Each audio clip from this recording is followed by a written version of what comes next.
Bajo la Lupa es un programa rebelde, es un programa con opinión, en este tiempo donde es tan difícil poder hacer un espacio, un lugar para poder opinar sin pelos en la lengua y sin ningún tapujo, un montón de cosas, y hablarle a la gente de la forma que la gente espera, o pienso yo, que cree que sería correcto hablarle, desde la autenticidad, desde la naturalidad, y eso está bueno, y se agradece a la radio por dejarnos expresarnos libremente, sin ninguna restricción, y eso está bueno.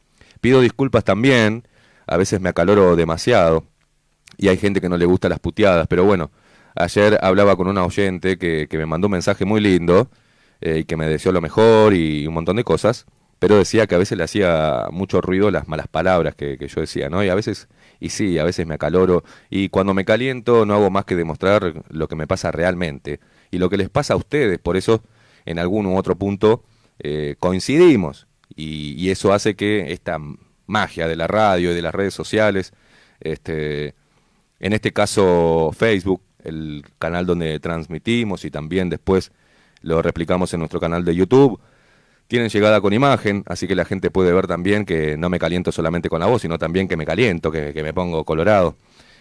Porque hay cosas que superan, ¿no? Como a mí me superan, por ejemplo, la corrupción, me supera la mentira, me supera la demagogia, me supera un montón de cosas y mayormente todas están relacionadas con nuestro gobierno, y los gobiernos pasados y los gobiernos que vendrán y el sistema político y las políticas que se utilizan y los medios de comunicación, eh, el periodismo alcahuete, todo ese tipo de cosas a mí me pone mal porque la gente se merece información de calidad, se merece programas en los cuales se pueda sentir identificada, no solamente una parte de la población, sino también la otra parte. Y estamos hablando de ideologías, ¿no? De ideologías políticas, de sexo también, programas donde la mujer también se vea representada, porque en este tiempo de feminismos, en este tiempo de radicalismos estúpidos, promovidos para dividir, porque no hacen más que dividir, hay mujeres que en silencio reivindican a la mujer desde otro lugar, y no necesariamente saliendo a atacar al hombre, sino haciéndose valer por sí misma y pisando fuerte, como pisa la mujer. Los veteranos que siempre son olvidados y que están ahí escuchando del otro lado, en la radio, que no miran por Facebook, que no utilizan redes sociales, pero están ahí pegados a la radio.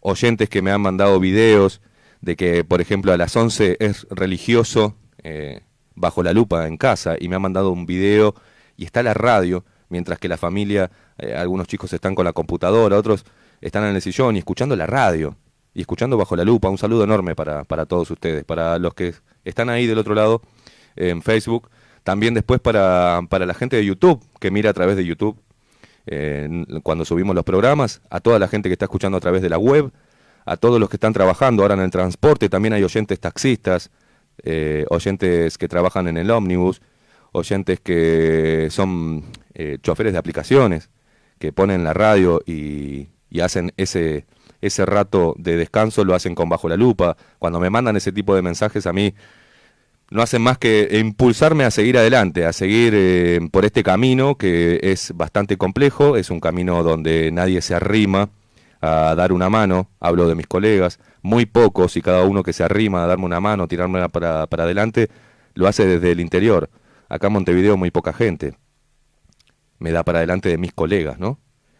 Y entonces uno se enfrenta a un montón de impedimentos, el tema del coronavirus, el tema de lo comercial, el tema de ser independiente, que precisás de los auspiciantes para seguir manteniendo un espacio. Bueno, un montón de cosas que forman parte del cotidiano de lo que es hacer este programa todos los días. Bueno, gracias a todos ustedes por estar ahí como siempre, ¿no? Y eso nos lleva, y este viernes, quiero, si bien vamos a hablar, como siempre tiene tinte político, vamos a hablar de este coronavirus, esta pandemia. No voy a hablar de cifras porque las cifras están continuamente en todos los portales, en todos los programas de televisión, continuamente hablando del coronavirus. Entonces yo no voy a venir a ustedes a hablarle del coronavirus también a las 11 de la noche antes que se vayan a dormir.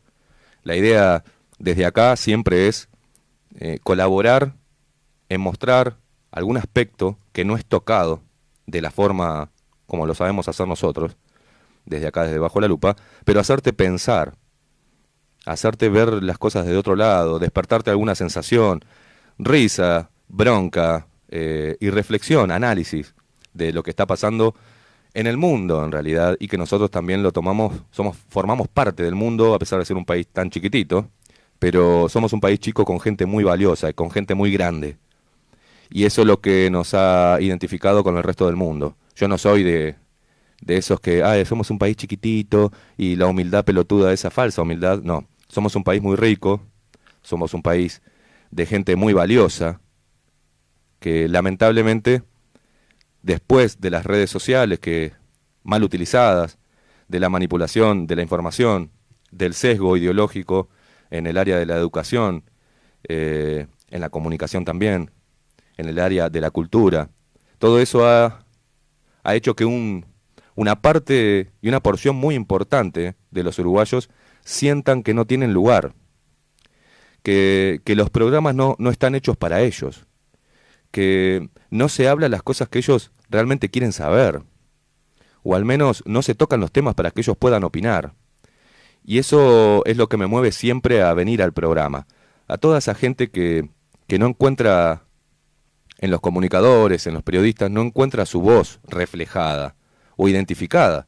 Y su preocupación no es tratada, sino todo hoy se toca como caminando entre algodones, hasta ahí nomás, todo tiene un límite. Cuando querés pasar ese límite enseguida te ponen la pata y te ponen el freno. ¿Y cómo te ponen el freno? No censurándote, te ponen el freno impidiendo que tu palabra siga llegando y tu trabajo siga llegando más lejos. Bueno, a eso se deben enfrentar ustedes en cada uno de sus trabajos. Hoy, en estos tiempos, es mal visto el destacarse, es mal visto ser inteligente, está mal visto ser distinto, cuando contradictoriamente, desde esas ideologías radicales y totalitarias, se habla de la igualdad, se habla de la no discriminación, se habla de la libertad. Es increíble, ¿no? Esos mismos que pregonan todos esos grandes valores y grandes derechos obtenidos a lo largo de la historia, si no viviríamos en la esclavitud, todavía algunos, bueno, un montón de cosas en las cuales hemos evolucionado. Pero, ¿de qué somos esclavos hoy, no? ¿Somos tan libres como pensamos que somos? ¿Somos tan independientes como pensamos que somos? Y todo esto tiene que ver con la gran manipulación que hay a nivel global. Como ustedes se acuerdan cuando empezó el programa aquel tan famoso que copó la atención de muchísima gente alrededor del mundo y se replicó ese formato en diferentes países, que era aquel programa Gran Hermano, donde la cámara se metían a diferentes chicos y chicas dentro de una casa que estaba llena de cámaras y que documentaban todo lo que les pasaba, ¿no? En realidad nunca fueron programas donde realmente pusieran a 15 personas y ellas hicieran lo que quisieran. O sea, eran actores todos y seguían una línea, una editorial. Pero ese Gran Hermano existe, ¿no? Y entonces, ¿cuál es la rebeldía de hoy? En su momento la rebeldía, y siempre se pone como la rebeldía, ir en contra del sistema, ir en contra, bueno, la izquierda ha hecho de ir en contra del capitalismo, y ha abogado por las libertades, pero no por las libertades individuales, ha abogado por las libertades colectivas, ¿no? No por la libertad individual. Porque cuando desde una ideología, teóricamente, se pregona y se pelea por la libertad de las personas, no las podés esclavizar a través de estrategias manipuladoras y adoctrinadoras desde la educación y desde la cultura. No podés hacerlo. Pero ¿qué sería rebelde hoy? Quizás hoy todo esto que estoy diciendo es en base a dos mensajes, dos conversaciones que tuve hoy con oyentes, que son los que cada día me enriquecen un poco más, ¿no? Lo que los oyentes me hacen a mí pensar diferentes o tener diferentes puntos de vista. Y hoy me hablaban de que había subido yo y había hecho referencia a 2 libros y que lo que hicieron hoy es no estar en las redes sociales. Y casualmente tenían ese libro y empezaron a leerlo. Y para mí eso es una rebeldía total en cuarentena. Eso es rebeldía. Apagar, no entrar a Twitter, no entrar a Facebook, a Instagram, ni pasarse horas mirando los TikTok idiotizado en el celular o en la computadora. Y que todas esas estrategias como las del TikTok siguen siendo desviadores de atención. La gente pelotudea porque si hay oferta es porque hay demanda. La gente demanda pensar en otra cosa y las cosas que demanda la mayoría de las personas son producto del embotamiento cerebral que tienen. Entonces, las redes sociales también ofician de ese gran hermano. La red oficia de ese gran hermano. ¿Y cuál sería la rebeldía de hoy? Bueno, agarrar un libro físico y leer. Y en las redes sociales se ha nombrado mucho este libro. De hecho, en mi perfil de Facebook, en la foto de portada, me gustó una foto que vi que decía COVID-19 y después le agregaron el 84. Y hacemos referencia a 1984, el libro de George Orwell. Porque es importante para estos tiempos. ¿Por qué la inquietante novela 1984 de George Orwell puede tratar sobre nuestra época? Leer 1984, la claustrofóbica fábula del totalitarismo de George Orwell, todavía produce impacto.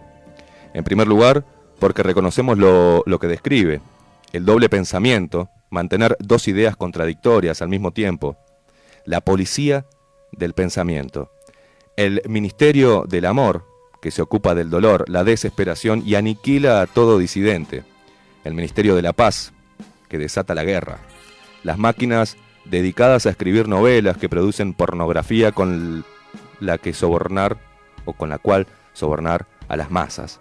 Orwell nos abrió los ojos a cómo funcionan los regímenes totalitarios.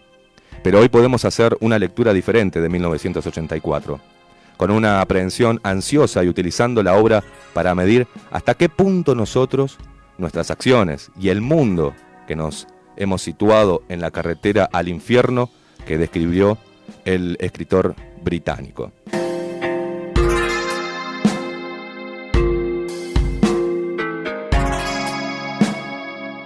Profético, posiblemente, pero también conmovedor, creativo, incuestionable y útil, sí, muy útil. Un libro publicado el 8 de junio de 1949, escrito en un paisaje golpeado por una guerra total en un país hambriento, agotado y gris, se siente ahora mucho más relevante que nunca antes porque 1984 también nos arma. El libro, con su desconcertante comienzo, define las características típicas de la tiranía moderna. Winston Smith, el protagonista, trabaja como censor en el Ministerio de la Verdad, en una constante revisión de la historia para adecuarla a las circunstancias y alianzas del presente. Él y sus compañeros son controlados como parte de la masa por el omnisciente Gran Hermano. En 1984 la pantalla de la televisión te observa y todo el mundo espía a todo el mundo. En la actualidad son las redes sociales las que recopilan cada gesto, cada compra, cada comentario que hacemos en internet y alimenta una presencia omnisciente en nuestras vidas, capaz de predecir todas nuestras preferencias.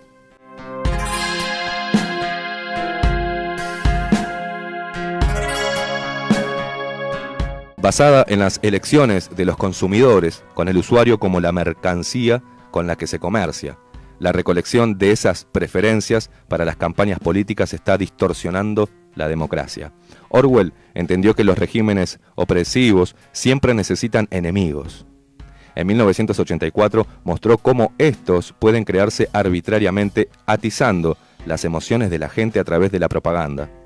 Pero en su descripción de los 2 minutos de odio, también previó cómo actúan las multitudes digitales, obligado, como todos los demás, a contemplar la violenta grabación con ese título.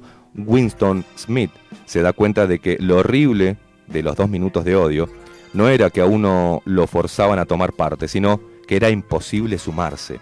Un espantoso éxtasis de miedo y sed de venganza, un deseo de matar, torturar, machacar rostros con una masa parecía fluir a través de todo el grupo de asistentes como una corriente eléctrica. Ahora, todas las organizaciones políticas, religiosas y comerciales se dedican a alimentar sentimientos.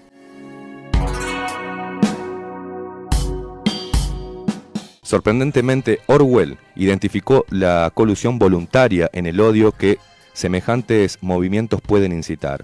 Y por supuesto, su Winston lo nota consigo mismo, como podríamos notarlo con nosotros mismos.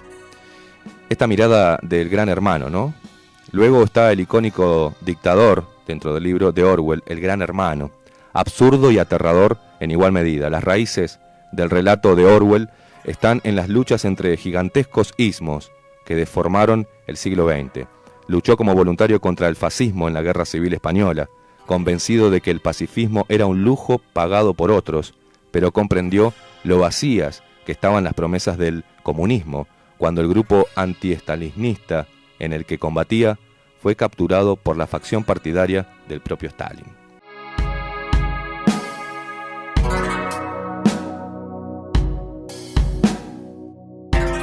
Fue testigo de primera mano del autoengaño de los verdaderos creyentes. Hoy hay otro abanico de ismos, como el nacionalismo y el populismo, que operan a través de la activación de la más peligrosa de las emociones, el resentimiento. Y allá donde se mire en el mundo contemporáneo, hombres autoritarios ocupan posiciones de poder. Comparten la necesidad de aplastar a la oposición, un fanático terror al disenso y al autobombo. Los grandes hermanos dejaron de ser una broma y ahora se pavonean por el mundo. 2 más 2 igual a 5. Pero el mayor horror en la distopía orwelliana es el sistemático despojo del significado del lenguaje. El régimen se propone erradicar muchas palabras y las ideas, sentimientos que significan. Su verdadero enemigo es la realidad.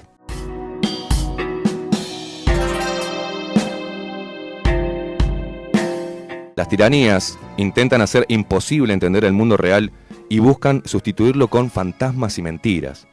El audaz primer acto de disidencia de Winston Smith había sido ocultarse de la vista de la cámara, que todo lo veía, para escribir un diario en el que poder reflejar su propia visión de sí mismo y de su mundo interior. Sabe que su acto de escribir lo abocaría a la pena de muerte si es descubierto. Cuando finalmente sucumbe a la tortura, confiesa que 2 más 2 es igual a 5.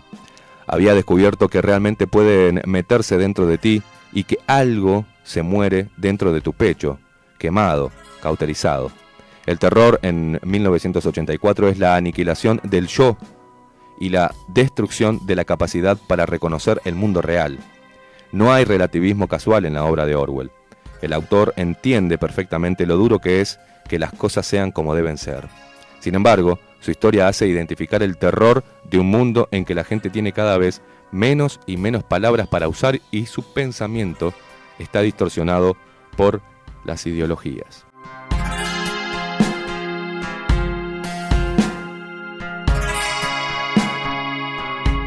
En todas partes del mundo en que imperan las tiranías, el libro 1984 está prohibido, pero por supuesto circulan copias piratas, y las ventas han aumentado también en países considerados democráticos estables, en India y en Reino Unido, en China y en Polonia. El público está volviendo a leer 1984. En Estados Unidos se vende cada vez más, a medida que la gente busca una manera de afrontar la realidad del gobierno de Donald Trump. No puede separarse la obra de Orwell de su autor. Se le ve cada vez más como una especie de santo, pero ¿cuánto se reiría de las estatuas con su figura que están apareciendo? Su visión sobre las feministas, que no es sobre las mujeres, los vegetarianos y otros grupos difícilmente pasarían la prueba hoy en día, pero hablamos de un hombre que vivió de acuerdo a sus convicciones.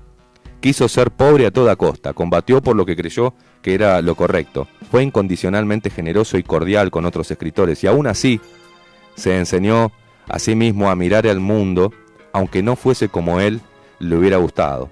Nunca fue obediente y desenterró para nuestra mirada lo peor de sí mismo. Su distante integridad resulta única. No es solo el hecho de que vivamos en un mundo transformado por la perspicacia de Orwell acerca de lo que da forma a la opresión, sino que 1984 es también un manual para tiempos difíciles. El conocimiento es una forma de fortaleza y a todos se nos está poniendo a prueba.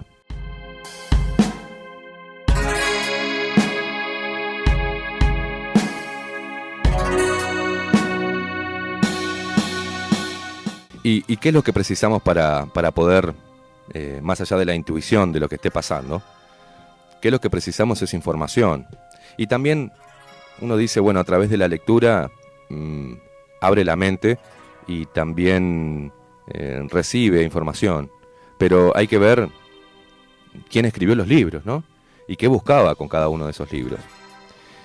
Yo recuerdo ser siempre rebelde por estar escuchando conversaciones de grandes. Por ejemplo, a mí en la primaria me mandaron a dirección unas cuantas veces. Una porque en Argentina, vivía en Argentina, hasta los 20 años, mis primeros 20 años de vida los viví en Argentina. Y cuando en una clase, no me acuerdo en qué año, pero yo era muy chico, en primaria, me dijeron, la maestra estaba enseñando que San Martín, el prócer San Martín, había cruzado los Andes en un caballo blanco. De hecho, las estampitas y los pósters en las escuelas era San Martín cruzando los Andes con un caballo blanco. Y cuando la maestra dijo eso, yo la interrumpí y le dije, no cruzó en un caballo blanco, cruzó enfermo, casi muriéndose, en una camilla, lo llevaban. Me mandó a dirección. Otra de las veces que me mandaron a dirección fue cuando me dijeron que los dinosaurios se extinguieron por un gran meteorito. Y yo dije que no, eso es una teoría, no es la verdad absoluta. Me mandaron a dirección. Entonces, independientemente de lo que lleves dentro, que ya sea natural, o lo que escuches, o el nivel intelectual que tengan tus padres o tu familia, o en el lugar donde te críes, yo creo que la rebeldía tiene que estar en ese sentido. Para mí rebeldía no es salir y armar una bomba molotov y tirarla en una iglesia porque no me gusta el catolicismo, ¿no? O porque haya padres y curas que son degenerados. Yo creo que la rebeldía pasa por otro lado. No creo que rebelde sea juntarme con un montón y cortar una calle para pedir, no sé, implantar una ideología, porque para mí la rebeldía es esa, pensar por mí mismo, que puede coincidir con un montón de personas, y sin quererlo empatizamos en ese pensamiento, pero no generar un colectivo y tratar de oprimir a todo aquel que piense distinto, o decir que todo aquel que piense distinto es una basura, simplemente piensa distinto. Lo que uno puede explicar desde la rebeldía es por qué piensa así, y la diferencia está en dar argumentos, y quizás esos argumentos pasen un tiempo, necesites un tiempo relativo en tu vida para cosechar vivencias, que esas vivencias te hagan darte cuenta que de la palabra al hecho hay mucho trecho, como dice el dicho.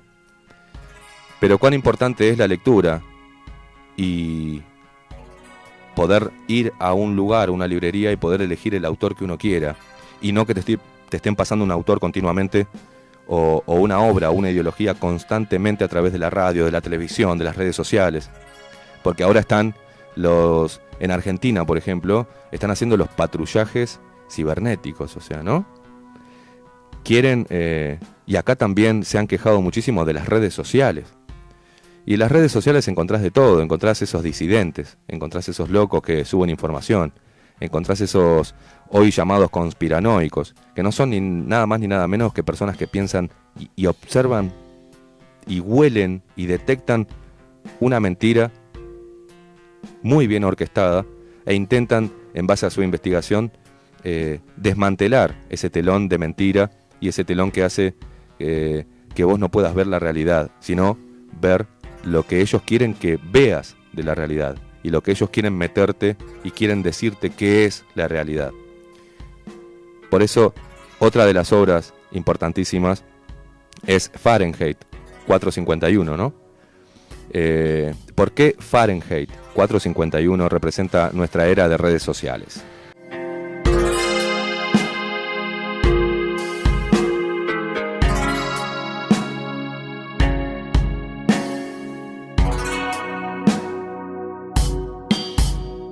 La novela de Bradbury es un clásico que se enseña en las secundarias de Estados Unidos. Para Bradbury, los libros eran depósitos de conocimientos e ideas. Temía un futuro en el que ese objeto estuviera en peligro, y ahora ese futuro llegó. Internet y las nuevas plataformas de las redes sociales, las cuales representan una amenaza potencial para el pensamiento serio.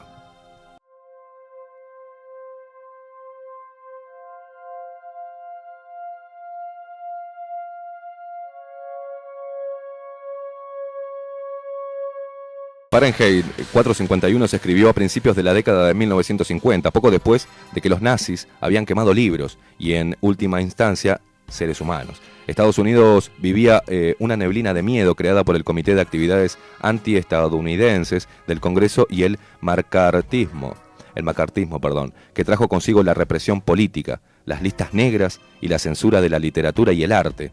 Estas ansiedades permearon la novela. Sin embargo, la inspiración clave de Bradbury fue la invasión de varias televisiones en blanco y negro de 7 pulgadas en los hogares de las personas. Bradbury no era partidario del ludismo, ese movimiento que se opuso a la revolución industrial y destruyó los telares que amenazaban con dejar sin trabajo a los trabajadores textiles.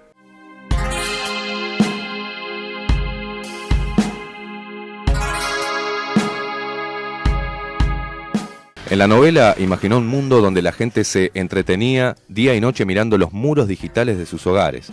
Interactuaban con sus amigos a través de esas pantallas, escuchándolos a través de radios auriculares, la versión de Bradbury de los AirPods inalámbricos de Apple insertados en sus oídos. En ese mundo a la gente se le atiborraba de datos no combustibles, palabras de canciones populares, los nombres de las capitales de los estados, la cantidad de maíz de Iowa que había cultivado el año pasado. Tendrán la sensación de que piensan, escribió Bradbury, y serán felices porque los hechos de esa naturaleza no cambian. A Bradbury le preocupaba el advenimiento de Reader's Digest. Hoy tenemos a Wikipedia y los tweets. Le preocupaba que la gente solo leyera encabezados. Hoy parece que la mitad de las palabras en línea han sido sustituidas por emojis. Cuanto más erosionamos la lengua, más erosionamos nuestro pensamiento y complejo, y somos más fáciles de controlar. Repito porque estas cosas tienen que por lo menos hacerte pensar un poco, ¿no? Hoy parece que la mitad de las palabras en línea han sido sustituidas por emojis o por emojis. Cuanto más erosionamos la lengua, más erosionamos nuestro pensamiento complejo y somos más fáciles de controlar. Bradbury temía la pérdida de la memoria. Hoy hemos decidido que Google y nuestras cuentas en redes sociales sean los guardianes de nuestros recuerdos, emociones, sueños y hechos.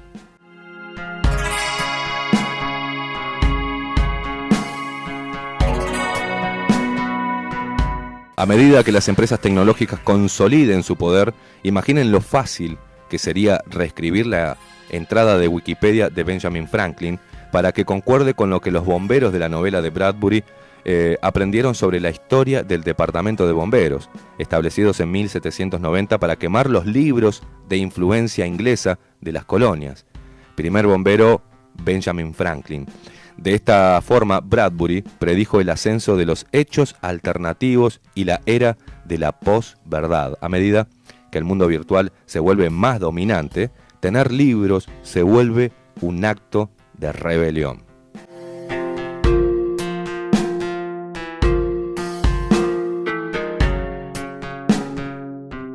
Cuando estamos en posesión de un libro impreso, nadie puede rastrearlo, alterarlo, ni hackearlo.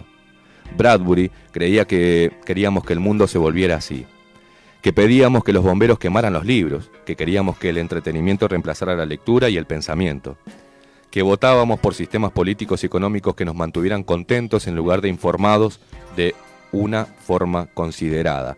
Diría que elegimos darle nuestra privacidad y libertad a las empresas tecnológicas, que decidimos confiar nuestro patrimonio cultural y conocimientos a los archivos digitales. El ejército más grandioso de bomberos será irrelevante en el mundo digital. Serán tan impotentes como bebés con reflujo al lado de quien quiera que controle un Internet consolidado.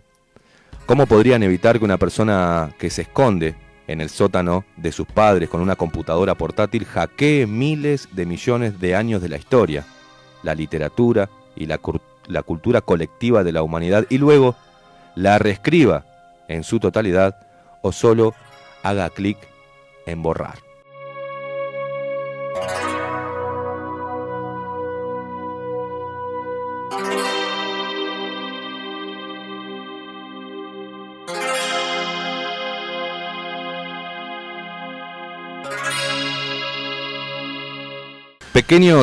Pequeños articulitos de diferentes personas con una forma de ver estas dos obras o de analizar estas dos obras, pero cuánta verdad tienen, ¿no? Por lo que nos está pasando, por lo que estamos pasando. Estamos pasando por esa idiotización masiva, ¿no? Por esa y cómo se maneja o cómo se desvía el foco de todo y se manipula, bueno, por ejemplo, a través del miedo, siempre fue a través del miedo. Por eso a mí me molesta tanto cuando los medios de comunicación las 24 horas del día están generando miedo en la gente. Miedo en la gente. Y ahí es cuando sí llegamos al coronavirus. Ahí es cuando, sin querer decir que el coronavirus son los padres, ¿no? Porque el virus existe y el virus está. Pero hay cosas y preguntas que nos tenemos que hacer. Después que se instaló el virus, ¿qué pasó? ¿Cómo fueron qué movimientos económicos hubo en torno a eso, a esta pandemia? ¿Qué porcentaje y qué edad, qué franja etaria murieron? Hoy veíamos en Uruguay y antes me llamaba la atención que antes de que tuviéramos el primer caso en un asentamiento, en un lugar, en un espacio de vulnerabilidad, en esa porción de la sociedad a la cual nadie le da pelota nunca, ninguno de los políticos, y siempre termina estancada en el mismo lugar. Cómo se utilizan las drogas también para tratar de erradicar, ¿no?, a esas personas. A la delincuencia juvenil, bueno, dale droga que se haga mierda, ¿no? Es una porción de la sociedad donde ni bien se instaló, me pareció extraño la preocupación de muchos, públicamente y hablando con ellos de diferentes sectores políticos, que hablaban, imagínate si llega a entrar el virus a un asentamiento. ¿No? Yo digo, jamás pensé, se me hubiese ocurrido hablar de, imagínate cuando recién arrancó la pandemia, lo único que quería saber es qué tipo de virus era, pero me llamó la atención, mirá si entra en un asentamiento. Bueno, entró en un asentamiento.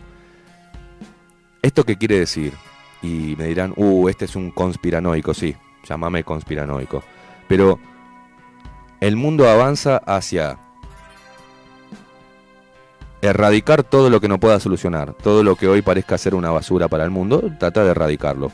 A través de virus, a través de políticas que intenten mantener aislado una porción que no sirve, que no genera, que no es redituable para las economías. Desde el Fondo Monetario Internacional se hablaba de lo que significaban en un estudio, ¿no?, en un informe del año 2017, o no, sí, 2017, no, mucho menos, desde el 2013, si no me equivoco, que viene hablando de el gasto que significa, por ejemplo, los viejos a nivel mundial. Y por eso Mujica fue uno de los primeros. Después de escuchar eso, en el 2013 Mujica propuso cambiar, ¿no?, lo que era, quería estirar la edad jubilatoria, quería hacer una reforma previsional, obedeciendo a ese, ¿no?, a ese gobierno mundial. Y yo no puedo creer que la gente, los mismos pepistas, porque después cuando Lacalle Pou, el actual presidente, en campaña habló de esto, salieron por esa memoria que hablábamos recién, que se nos borra continuamente con una sobredosis de información, salieron los de izquierda a decir, quiere que laburemos, quieren que los viejitos no cobren la jubilación y que laburen 5 años más, cuando no tenía nada que ver lo que estaba diciendo, porque no era para los que se estaban prontos a jubilar, sino para los que ingresaban ¿no? al sistema laboral. Pero ¿quién quiso y quién puso sobre la mesa este tema justo en el 2013 y justo cuando en el 2013 el FMI habló de la carga económica que significan los viejos para el mundo? Palabras más, palabras menos, lo que quiso decir es eso. Independientemente de las fake news que después salieron con la mujer, ¿no? Con la presidenta en ese momento del FMI. Pero eso queda en el olvido. Yo tuve que aclararlo en este programa porque muchos que seguían el programa decían, viste que la calle Pou quiere que laburemos 5 años más, los viejos. O sea, no tenían... por eso está el dicho despectivo, pero cierto, asustando viejas, ¿no? O asustando viejos. Porque esto es así. Y hoy el consumismo y el laburo, a los grandes poderosos del mundo les sirve personas cada vez más idiotas, cada vez personas con un sentido de bienestar, por ejemplo, con la adquisición de los mejores aparatos o dispositivos tecnológicos, con la mejor música, el mejor sonido, continuamente conectados, conectados al teléfono, que por ahí se informan a través del teléfono, de los portales. Los portales obedecen a estos grandes intereses mundiales, porque si no se mueren, porque es así, y lo utilizan para manipular. Entonces la gente entra en un estado de confusión. Como entra en un estado de confusión, en vez de buscar información alternativa, lo que hace es directamente no consumir información y sentarse frente al televisor a mirar el informativo y que le digan las cosas, que le digan de 30 noticias que le da el informativo, 28 que sean referentes al coronavirus. Entonces es importantísimo tener esto en cuenta y empezar esa rebeldía, esa rebelión ante la manipulación, esa resistencia a la manipulación. Yo sinceramente lo hago sin ser un loco que está todo el tiempo enloquecido buscando conspiraciones por todos lados, pero sí estoy alerta a los movimientos, estoy alerta a la gente y a la información también que me llega, estoy alerta a la manipulación, estoy alerta a esos pequeños detalles que hacen que después entiendas por qué se reformaron ciertas cosas, por qué cambiaron, por qué una ley de medios, por qué una policía, un patrullaje cibernético, por qué desde la política se hace tanto énfasis en no informarse a través de las redes y hablan de las fake news, y ahora salen diferentes organizaciones de pseudo periodistas haciendo teóricamente verificados de noticias falsas, y no es más ni menos que qué es lo que quieren verificar, qué es lo que le quieren mostrar, quiénes son los dueños de la verdad. ¿Por qué negarme a desconfiar? Por más que venga un equipo de periodistas y me diga, no, esto es así, pero ¿por qué no puedo desconfiar? Si en la desconfianza está el conocimiento, porque desconfío, no creo y me informo, voy a buscar información. Sigo a personas que me den una información distinta, escucho un programa como Bajo la Lupa u otro programa distinto donde no se hable, pero por lo menos tengo un enfoque, qué es lo que se dice, qué es lo que no, cuál de los dos tiene razón, y busco en mi cabeza intentar discernir o entender o comprender al menos qué es lo que está pasando a nivel global, qué es lo que se maneja a nivel global y hacia qué mundo vamos. Muchas películas, el cine, también un gran manipulador y un gran generador de cucos y un gran generador de miedos. Estados Unidos ha sido uno, ¿no? Constantemente mostrando, y en todas las películas lo que pasa es, bueno, se termina el mundo, viene una nave grandota que se va a llevar a parte de la población para ir a otro planeta y poder empezar de nuevo y poder recuperar a la raza humana, ¿no? Reproducirse en otro mundo o en el espacio mismo. Pero ¿a quién se llevan en todas las películas? En todas las películas pasa lo mismo. Se llevan al científico, al médico, al doctor, y vos ves que se va la nave y hay unos militares que no dejan pasar a la gente que desesperada quiere escaparse de la destrucción del planeta. Y bueno, más o menos así. Más o menos así.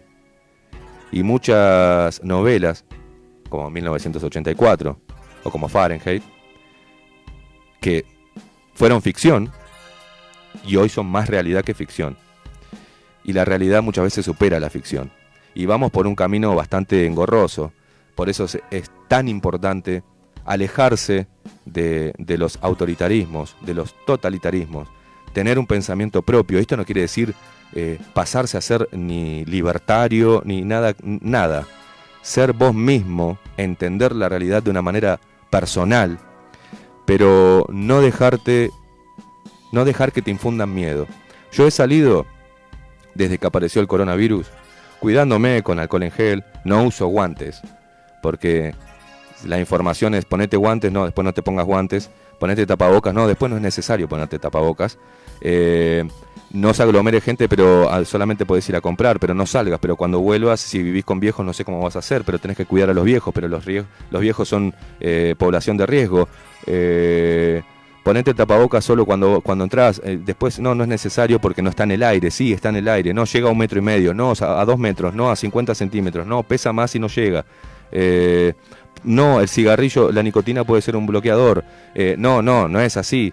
Si tenés el alcohol también, el alcohol por ahí mata. O sea, tenés un virus que te hace mierda, te mata, pero no hay vacuna, pero al final lavándote las manos no hay problema porque se va con agua y jabón. Llega un momento que tanta información y tanta desinformación no hacen más que generar miedo. ¿Qué termina diciendo la gente? Entonces no salgo. Directamente no salgo. Y queda recluida. Y eso es una estrategia fantástica, ¿no? Porque imagínate la gente, el mundo recluido dentro de su casa continuamente en un estado de manipulación, ¿no? Los quiero adentro de casa a todos. Quiero mover la economía para acá y para allá. Quiero manipularlos y llenarlos, darle una batería de información y llenarlos de miedo. Quiero a través del miedo mandarle una información para manipularlos. Quiero confundir. Cuanto más confundidos estamos, más le servimos al poder. Por eso la rebeldía pasa por otro lado, y no pasa porque uses barba y no te bañes, ¿tá? Y uses los pelos largos. En un momento el pelo largo era la rebeldía, ¿no? Usar pantalones rotos y fumarse un porro era de la rebeldía. Los hippies eran rebeldes al sistema, ¿no?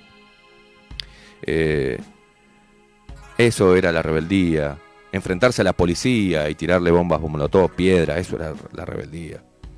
La rebeldía estúpida que no fue más que moda y no sirvió absolutamente para nada, porque en realidad el poder manda y el poder dice y juega con las piezas del ajedrez que somos cada uno de nosotros. Por eso es tan importante el no pararse solamente en una vereda, visitar las otras veredas, escuchar, hablar con el que tiene mucho, con el que no tiene, con el de izquierda, con el de derecha, con el bolche, con el libertario, hablar con todo el mundo, mujeres, hombres, niños.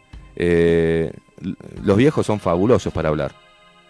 A mí me encanta hablar con los abuelos, tienen una paz y una experiencia y unas vivencias que son enriquecedoras.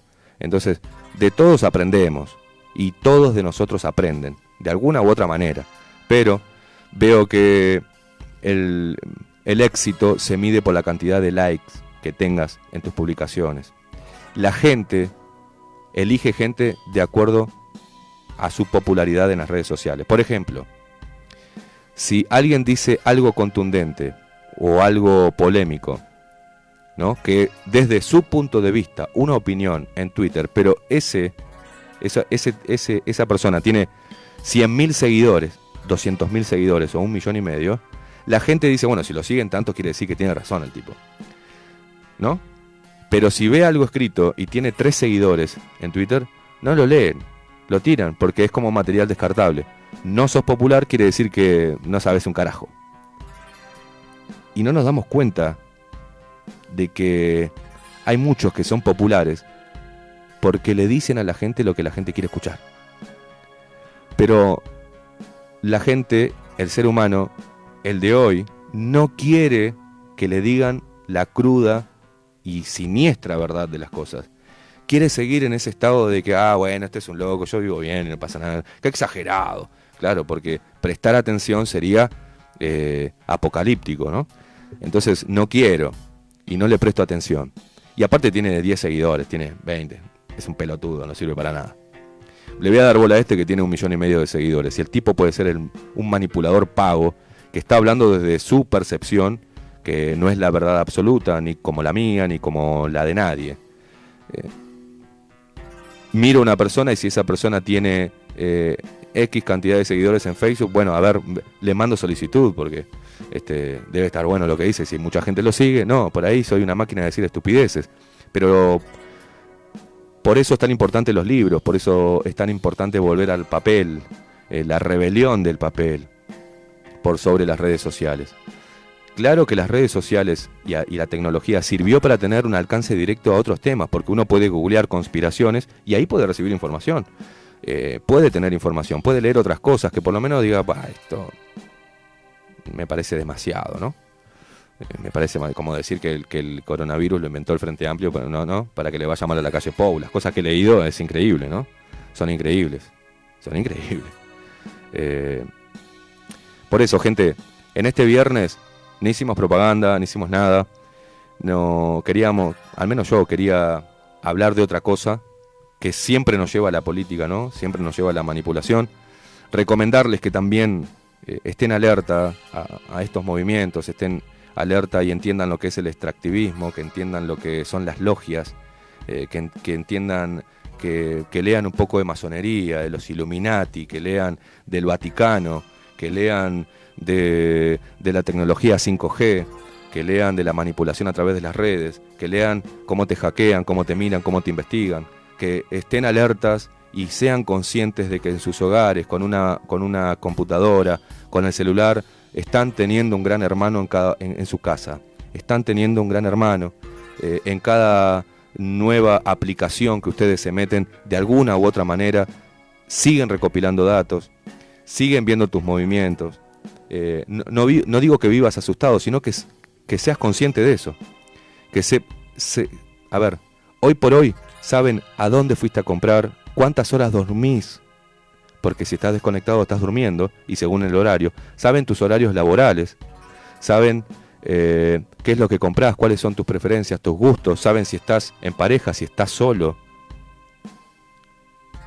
¿Quién piensa que, o quién no piensa que las conversaciones que tenés con personas que no conoces son realmente privadas? No son privadas. Tienen acceso a tu WhatsApp, tienen acceso a tus charlas de Messenger, tienen acceso a todo. Por eso es importante estar alertas, no asustados, pero estar alertas. Apostar al cara a cara, a conocerse personalmente, a volver a esas costumbres que nos hacían tan libres y tan independientes. El poder concertar una hora en algún lugar y verse y desconectarse con los celulares. El estar en su casa y apagar todo lo que sea tecnológico, sentarte en un sillón, hacerte un mate, un café y leerte un libro o leerte algo en papel, porque en ese momento, cuando vos estés leyendo, solo vas a estar el libro y vos, el papel y vos, sin ningún gran hermano, sin nadie que esté viendo qué es lo que estás leyendo, sin nadie que pueda hackearte esa información. Ya está impresa, la palabra ahí quedó y el libro es importantísimo para tu independencia intelectual, para que seas uno de los llamados rebeldes de esta era y seas parte de una resistencia, de esa resistencia a la manipulación y de esa resistencia al control mundial a través de la tecnología, como lo están haciendo a través de muchos mecanismos que muchos parten los ojos y otros son tan bien camuflados que no nos damos cuenta. Hasta el más desconfiado no se da cuenta. Desde el pago con la tarjeta, ni que hablar, todos esos cambios que trajo consigo la tecnología, y estoy hablando y enfocándome en todo lo que son redes sociales, pagos electrónicos, compras online, todo eso nos quitó independencia, nos quitó privacidad. Por eso, por lo menos, para sentirte mejor, en algún momento del día o de la semana, hacer resistencia, léete un libro de lo que quieras y limpia tu cerebro de todo lo que sea redes sociales. Nos tenemos que ir.